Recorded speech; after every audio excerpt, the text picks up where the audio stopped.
Olá, sejam bem-vindos ao Direito em Tópicos, um canal de aulas de direito grátis onde você tem a oportunidade de saber como aprender direito e entender mais sobre os assuntos apresentados em outros ramos do direito. Estamos no módulo 3 de Direito Penal, parte geral, onde nessa aula vamos estudar sobre o conflito aparente das normas penais. Mas antes de começar, gente, se inscreva no canal para não ficar de fora das publicações e dá uma força aqui para o canal. E aproveita também e confira aí nossos livros publicados. Quem puder adquirir lá vai estar ajudando aqui a monetizar nosso canal, né, para melhorar nosso conteúdo. E qualquer dúvida é só acessar nosso link na descrição do vídeo e do canal ou no nosso site www.direitoemtópicos.com.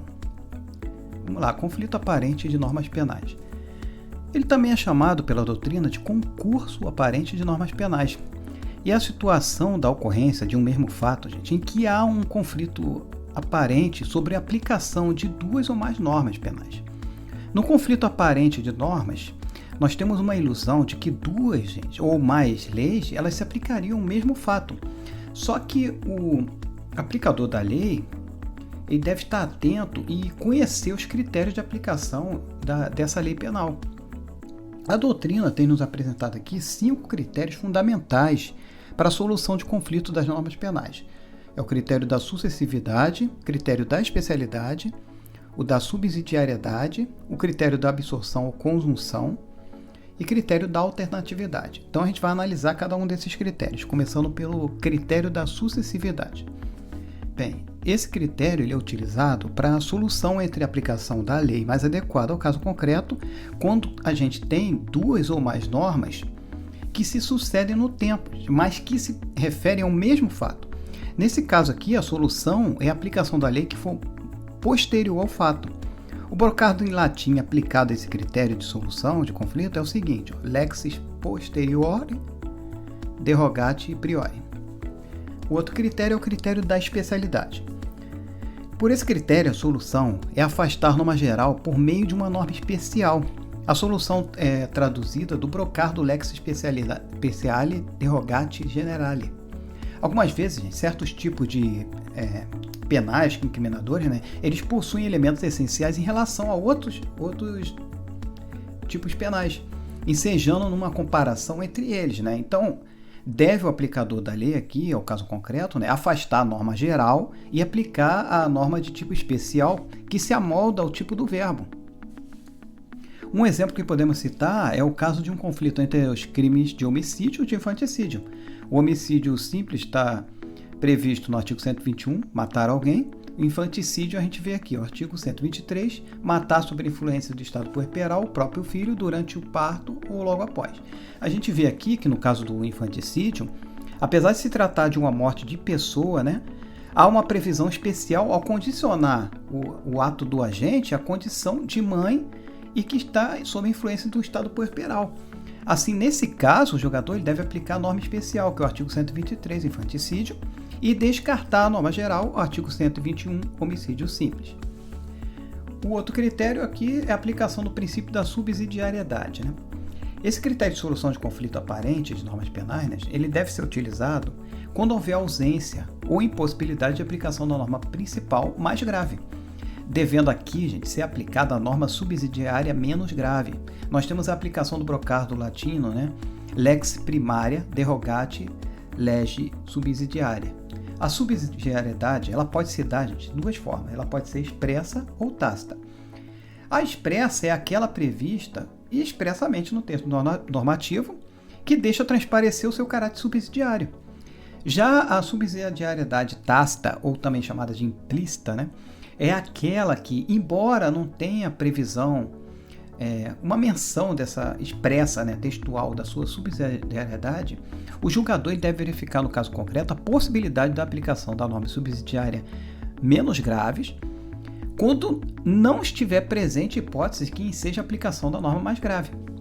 Entretanto, muito se tem indagado se no caso de uma aplicação de norma subsidiária, a gente não estaria diante da aplicação do critério da especialidade. Nesse caso aqui, Nelson Gria, ele entende o seguinte: a diferença que existe entre especialidade e subsidiariedade é que, nesta, ao contrário do que ocorre naquela, os fatos previstos que em uma e outra norma não estão em relação à espécie e a gênero. E se a pena do tipo principal, sempre mais grave, que é a do tipo subsidiário, é excluída por qualquer causa, a pena do tipo subsidiário pode apresentar-se como soldado de reserva e aplicar-se pelo resíduo. Enfim, para a doutrina dominante, não há necessidade de se utilizar aqui o critério da subsidiariedade, pois pelo princípio da especialidade, o julgador ele já possui os meios suficientes para a solução do conflito.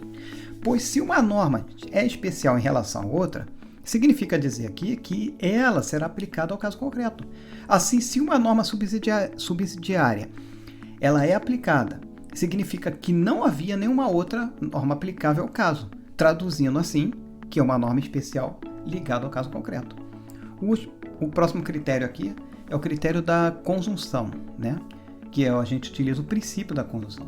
O princípio da conjunção ele é explicar sobre duas hipóteses. Se um crime é o meio necessário para a fase de preparação ou execução de outro crime, e a segunda hipótese, se nos casos de antefato ou pós-fato impuníveis. Bem, o princípio da conjunção é aquele em que um delito é considerado crime-fim, ou seja, um meio ou fase normal da execução do outro crime, resultando num mero exaurimento da conduta anterior, gente, pois não temos aqui, gente, um obstáculo para a aplicação da proteção dos bens jurídicos diversos ou a absorção de uma infração grave, né, por uma de menor gravidade.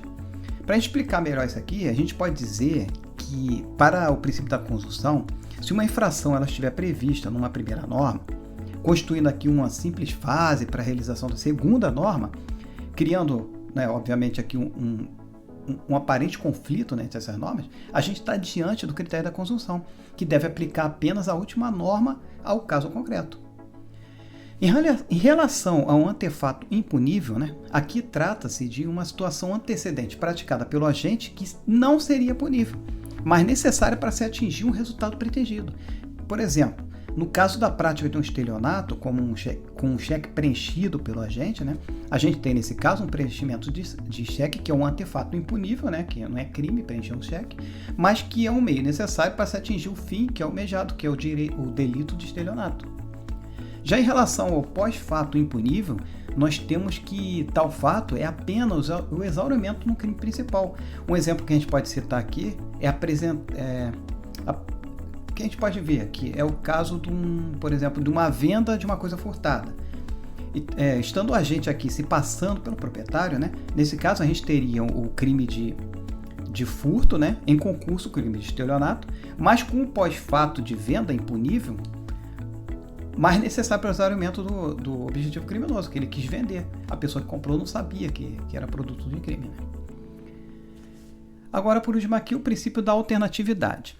Esse princípio, né, ele traz um critério de aplicação, né, para decidir sobre o conflito decorrente de crimes que possuam ações múltiplas ou de conteúdo variado, ou seja, os crimes plurinucleares, cuja norma penal ela apresente vários núcleos, que a gente tem como exemplo na nossa legislação, o artigo 33 da Lei 11.343 de 2006, a Lei de Drogas. Né?